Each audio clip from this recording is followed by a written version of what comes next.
नमस्कार, आप देख रहे हैं दैनिक रेडियो। दिन भर की बड़ी खबरों में आपका स्वागत है। उससे पहले आइए एक नजर डालते हैं सुर्खियों पर। हिमाचल में मणिमहेश यात्रा के रास्ते पर हुआ बड़ा लैंडस्लाइड। नीट पेपर लीक पर सुप्रीम कोर्ट ने याचिकाकर्ताओं के लिए बढ़ाई डेट। शाहीन अफरीदी पर कोच गैरी से बदसलूकी के लगे आरोप। मनीष सिसोदिया की याचिका पर सुनवाई से जज संजय कुमार हटे। अमरनाथ यात्रा का 14वां जत्था जम्मू से कश्मीर के लिए हुआ रवाना। महाकाल के पुजारियों ने अंबानी के घर की शिव शक्ति पूजा। रेवन्ना सेक्स स्कैंडल को लेकर सुप्रीम कोर्ट ने कर्नाटक सरकार को लगाई फटकार। आइए अब देखते हैं खबरें विस्तार से। आज हिमाचल प्रदेश के चंबा में मणिमहेश के रास्ते पर भारी लैंडस्लाइड हुआ है, जिसमें बड़ी बड़ी चट्टानें पहाड़ से गिर गई हैं। गनीमत रही कि जान व माल का कोई नुकसान नहीं हुआ। लैंडस्लाइड का वीडियो सोशल मीडिया पर वायरल हो रहा है। भरमौर पुलिस के अनुसार मणिमहेश के रास्ते पर दुनाली और गोई के बीच पहाड़ी दरक गई, लेकिन राहत की बात यह है कि मणिमहेश की यात्रा अभी शुरू नहीं हुई है। इस यात्रा के दौरान हजारों शिव भक्त मणिमहेश पहुंचते हैं। बताया जा रहा है कि जिस जगह पर लैंडस्लाइड हुआ है वहां पिछले साल भी लैंडस्लाइड हुआ था। इस कारण मणिमहेश जाने वाला रास्ता पूरी तरह बंद हो गया था। बाद में लोक निर्माण विभाग ने नया रास्ता तैयार किया, तब जाकर यात्रा करवाई गई। अब यात्रा शुरू होने से करीब 1.5 महीने पहले यहाँ फिर से लैंडस्लाइड हो गया है। बता दें कि इस बार मणिमहेश यात्रा 26 अगस्त से 13 सितंबर तक चलेगी, जिसके लिए पूरे देश भर से शिव भक्त यहाँ पहुँचेंगे। मणिमहेश की यात्रा खतरनाक पड़ाव से होकर पूरी करनी पड़ती है। प्रशासन ने अभी मणिमहेश यात्रा पर रोक लगा रखी है, फिर भी कुछ शिव भक्त मणिमहेश पहुँच रहे हैं।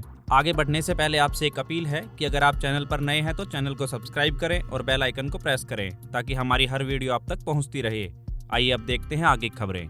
नीट मामले में गड़बड़ी को लेकर 38 याचिकाओं पर अगली सुनवाई अब 18 जुलाई को होगी। कोर्ट ने केंद्र सरकार और एनटीए के हल्फनामे पर याचिकाकर्ताओं को जवाब देने के लिए समय दिया है। चीफ जस्टिस की बेंच ने कहा कि कोर्ट के 8 जुलाई के निर्देश के जवाब में केंद्र और एनटीए ने अपने हल्फनामे दायर कर दिए हैं। हालांकि बेंच ने ये पाया है कि कुछ याचिकाकर्ताओं को अभी तक केंद्र और एनटीए के हल्फनामे नहीं मिल पाए हैं, जिसके चलते मामले की अगली सुनवाई 18 जुलाई को की जाएगी। बता दें कि सुनवाई के लिए 11 जुलाई को कोर्ट ने नीट का केस 40 से 45 मामले पर लिस्ट किया गया था। केस 33 की सुनवाई के बाद सीजीआई चंद्रचूड़ ने कहा कि कल सबसे पहले नीट पर सुनवाई होगी। इसके बाद इसे सोमवार तक के लिए टाल दिया। सोलिसिटर जनरल तुषार मेहता ने बुधवार को केस की सुनवाई करने के लिए रिक्वेस्ट की थी, लेकिन फिलहाल कोर्ट ने अगली सुनवाई 18 जुलाई तक टाल दी है। बता दें कि सुप्रीम कोर्ट ने सीजीआई की बेंच के सामने नीट मामले की पहली सुनवाई 8 जुलाई को हुई थी। इसके बाद 11 जुलाई को अगली सुनवाई की डेट दी गई थी। कोर्ट ने 10 जुलाई की शाम तक एनटीए, केंद्र सरकार, सीबीआई और रीटेस्ट की मांग कर रहे याचिकाकर्ताओं को हल्फनामे दायर करने का समय दिया था। सीबीआई, एनटीए और केंद्र सरकार ने 10 जुलाई को अपने हल्फनामे दाखिल कर दिए थे, मगर याचिकाकर्ताओं के हल्फनामे अभी तक नहीं मिल पाए हैं। आइए देखते हैं अगली खबर। पाकिस्तान क्रिकेट टीम के पेसर शाहीन शाह अफरीदी पर हेड कोच गैरी कस्टन और टीम स्टाफ से बदसलूकी का आरोप लगा है। पाकिस्तान मीडिया ने सूत्रों के हवाले से यह दावा किया है कि रिपोर्ट्स के मुताबिक वर्ल्ड कप और आयरलैंड टूर के दौरान शाहीन ने गैरी, सहायक कोच अजहर महमूद और टीम स्टाफ से बदसलूकी की है। कोच और टीम स्टाफ ने पाकिस्तान क्रिकेट बोर्ड से शिकायत की है कि अब इस बात की जाँच की जाएगी कि घटना के दौरान टीम मैनेजमेंट ने शाहीन पर एक्शन क्यों नहीं लिया। वहीं पाकिस्तान की समा न्यूज ने कहा कि शाहीन के इस व्यवहार के बावजूद सिलेक्शन कमेटी के मेंबर और सीनियर मैनेजर वहाब रियाज और मंसूर राणा ने उनका साथ दिया है। टीम स्टाफ ने आरोप लगाया कि कुछ खिलाड़ी लॉबिंग कर रहे हैं। वहाब रियाज और मंसूर राणा को पीसीबी ने हटा दिया है। इसके अलावा सिलेक्शन कमेटी में शामिल पूर्व ऑलराउंडर अब्दुल रज्जाक को भी हटा दिया गया है। बता दें कि कोच गैरी कस्टन ने वर्ल्ड कप के बाद कहा था कि टीम में एकता नहीं है और टीम गुटबाजी में बटी हुई है। गैरी की कोचिंग में भारत ने 2011 में वनडे वर्ल्ड कप खिताब अपने नाम किया था। इस साल आईपीएल के बाद गैरी कस्टन को पाकिस्तान टीम का हेड कोच बनाया गया था। आइए देखते हैं अगली खबर। सुप्रीम कोर्ट के जस्टिस संजय कुमार ने आज गुरुवार 11 जुलाई को आप नेता और पूर्व डिप्टी सीएम मनीष सिसोदिया की जमानत की पुनर्विचार याचिका पर सुनवाई से खुद को अलग कर लिया है। दिल्ली शराब नीति मामले में सिसोदिया की याचिका पर आज सुनवाई होनी थी। बता दें कि जस्टिस संजीव खन्ना, जस्टिस संजय करोल और जस्टिस संजय कुमार की बेंच सुनवाई करने वाली थी। हालांकि जैसे ही मामले की सुनवाई के लिए रखा गया, जस्टिस खन्ना ने कहा, हमारे भाई जस्टिस संजय कुमार को कुछ दिक्कत है, वह निजी कारणों के चलते इस मामले की सुनवाई नहीं करना चाहते। अब 15 जुलाई को दूसरी बेंच मामले की सुनवाई करेगी। जस्टिस संजय कुमार इसका हिस्सा नहीं होंगे।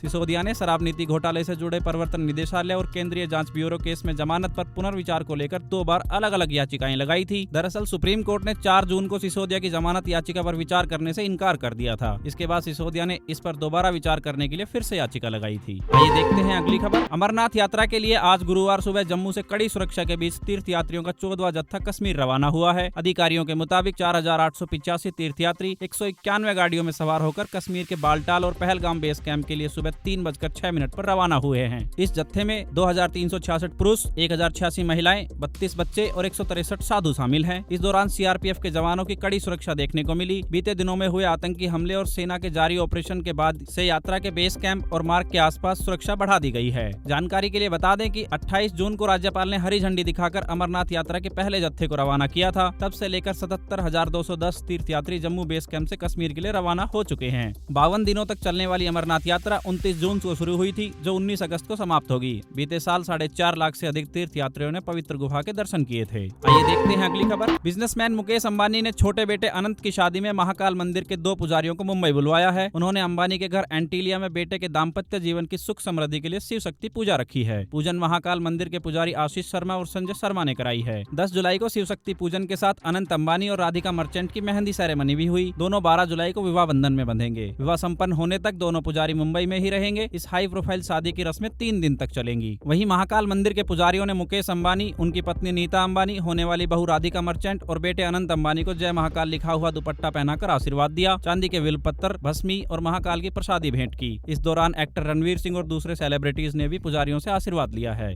बता दें कि अनंत और राधिका 12 जुलाई को मुंबई में शादी करने वाले हैं। इसमें कई इंटरनेशनल हस्तियों के पहुंचने की संभावना है। मीडिया रिपोर्ट्स के मुताबिक मुकेश अंबानी ने पूर्व फुटबॉलर डेविड बेकहम और उनकी पत्नी विक्टोरिया को भी शादी का न्योता भेजा है। आइए देखते हैं अगली खबर। सुप्रीम कोर्ट ने पूर्व सांसद प्रज्वल रेवन्ना से जुड़े सेक्स स्कैंडल मामले में कर्नाटक सरकार को चेतावनी देते हुए कहा है कि राज्य सरकार आपराधिक मामले की जांच राजनीतिकरण न करे। वहीं सुप्रीम कोर्ट ने यह बात प्रज्वल की मां भवानी रेवन्ना को कर्नाटक हाई कोर्ट से मिली अग्रिम जमानत के खिलाफ विशेष जांच दल की तरफ से दायर याचिका पर सुनवाई के दौरान कही है। भवानी पर यौन उत्पीड़न की शिकार एक महिला की किडनैपिंग का मामला दर्ज किया गया है। वहीं सुनवाई के दौरान एसआईटी के वकील कपिल सिब्बल ने भवानी को दी गई जमानत को दुर्भाग्यपूर्ण बताया। इस पर जस्टिस सूर्यकांत और जस्टिस उज्जवल भुइयां की बेंच ने कहा कि हाईकोर्ट के फैसले और राजनीतिक उद्देश्य को अलग अलग रखने की जरूरत है। बेंच ने हाईकोर्ट के उस फैसले का भी जिक्र किया जिसमें भवानी की उम्र और उनके खिलाफ सबूतों की कमी का हवाला दिया गया था। कोर्ट ने एसआईटी की अपील पर नोटिस जारी कर भवानी से जवाब मांगा है। साथ ही मामले को राजनीतिक कारणों की बजाय कानूनी तर्कों पर सुलझाने की सलाह भी दी है। इससे पहले कर्नाटक हाईकोर्ट ने 18 जून को भवानी को अपहरण मामले में अग्रिम जमानत दे दी थी। इस मामले में कर्नाटक पुलिस ने भवानी को मास्टरमाइंड बताया था। ये थी आज की बड़ी खबरें। आप देख रहे थे दैनिक रेडियो। नमस्कार, धन्यवाद।